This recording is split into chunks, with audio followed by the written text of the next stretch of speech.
And the 21st of October 2020 will be marked in history as the day that BBI report was handed over to the president and leader of opposition.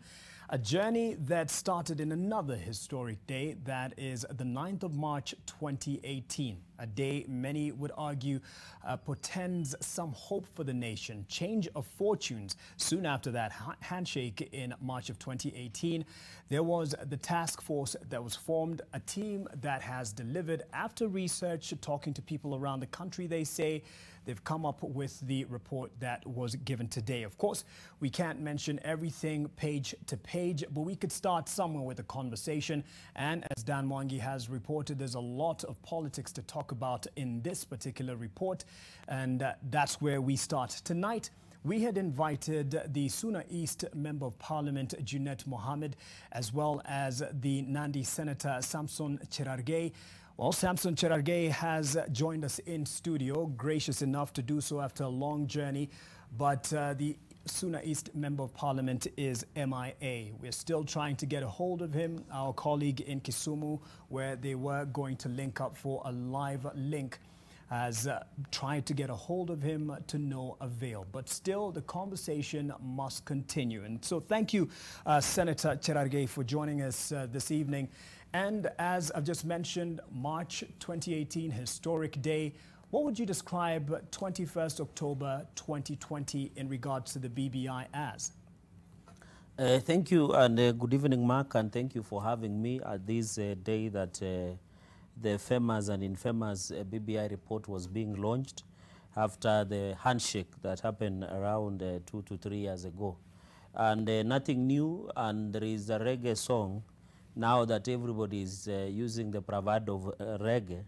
When you look at this, there is nothing to smile about, because today has just been just like ordinary day, and the launch of this document has just been a document being launched of self-preservation, because when you look at the main intention was to expand the executive, but they are just being used to close over most of the issues that can be sought at policy and legislative level. So having read this document, what I can say to Kenyans that even as they continue to read, as they continue to analyze, there is nothing to smile about, because it doesn't capture aspirations that Kenyans have always wanted in a document. And I think, interestingly enough, I know we'll get into details, this is a clear mutilation of the Constitution. And it says a lot about the process, because you remember after the handshake, the Mombasa governor at some point in Busia confirmed that the handshake was a political tool that was being used to undermine the deputy president, and also was being used for political expediency.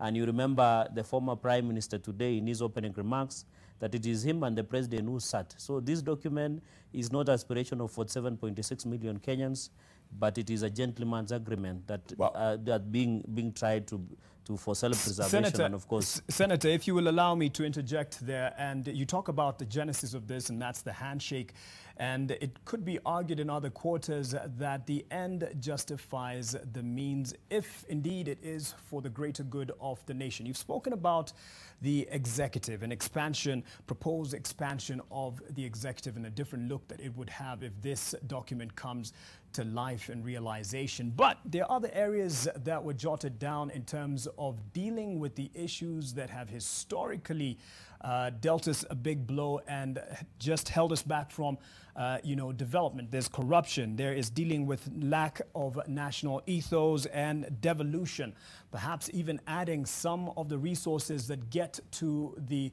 county level to 35%. Minus the executive side of the argument, there is some good, you've said you've read this, that can come from the BBI. Thank you, because that's why I say from the onset, some of these issues just need policy or legislative intervention.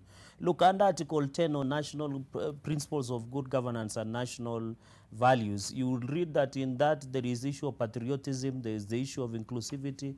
So when you look at under Article 10, there is nothing that the new that the PPI document is trying to bring. Because when you look at under Article 10, it provides inclusivity, it provides democracy, public participation, the input in development. So the fact that they want to expand does not make any sense, because even if you want to translate, because I've seen one of the proposed bill is coming out with public participation, reconciliation bill. That bill is being considered by Parliament. When you come to issue of fighting against corruption, I've seen they want to amend a section in the Constitution on the issue of Office of the Director of Public Prosecution. Yet, in fact, when you look under Article 50 and 51 of the Constitution, the law envisage a process where any matter, including corruption cases, any form of cases, be it criminal, civil cases, must be expeditiously dealt with. So when you try and want to amend, yet the Constitution under Article 51 and 50 of the Constitution of Kenya has already provided that if you are the prosecution or you are arrested in any case, it must be dealt with expeditiously. But the fact remains this, Mark, that even if you look at the issue of fighting corruption, even as we talk today, you remember that judiciary has been suffering through what we call budget slash cuts. You saw the other day, I think in El Ravine, when the Chief Justice visited, and the High Court there has told. So there are so many challenges that judiciary face. Even when you look at the report, luckily enough, I was the chair of legal in the Senate for the last 3 years, and I was able to interact with these challenges that judiciary. There is also a backlog of cases.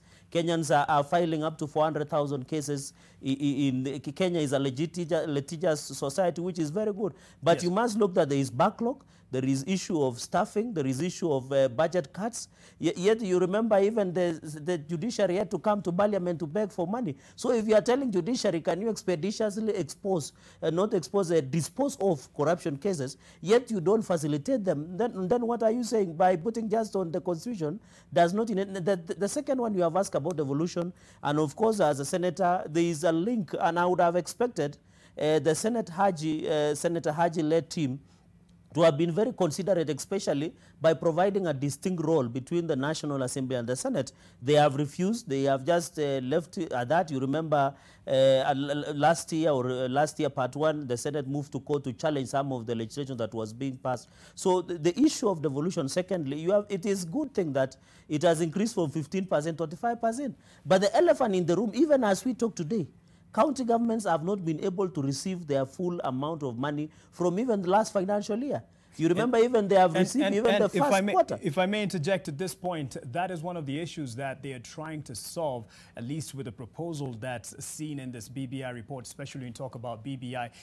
In all honesty, if you were to deal with the issue of expansion of the executive and perhaps not even front it as the main agenda for the BBI, would you still throw out this particular BBI report in its entirety as hopeless or useless? Yeah, of course, at this point, having read and look at all options on the table, I think this was underwhelming. It was a total disappointment to Kenyans. I think we expected the way the bravado was being used to intimidate and say this is the instant. Even I have had leaders in this country, and it's shocking that this document is the instant coffee solution to even problems of farmers, problems of youth, problems of women, problems of the hustler nation and many other aspects. But it is underwhelming. We expected a lot from this document because this document just some of those issues, like for example, let me use an example of Higher Education's Loan Board.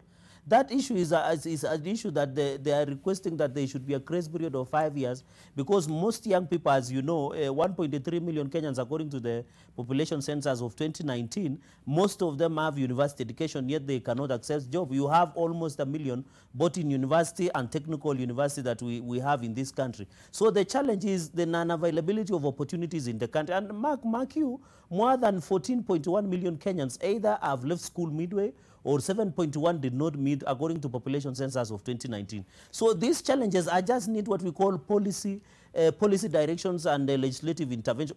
By the way, for example, let me use the prompt payment bill.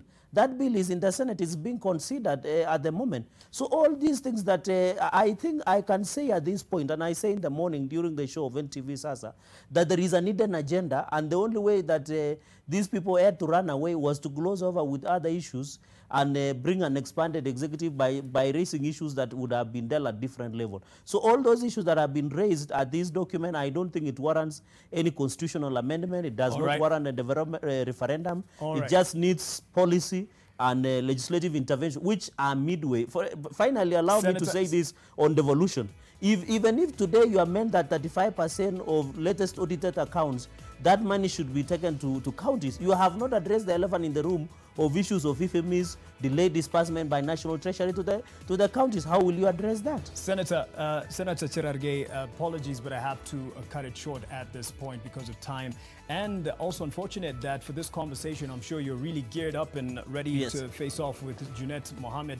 He had promised to be part of this conversation, but unfortunately he was unreachable last minute. Maybe Mark, on a lighter note, maybe he's editing the reggae lyrics. Maybe he's busy editing.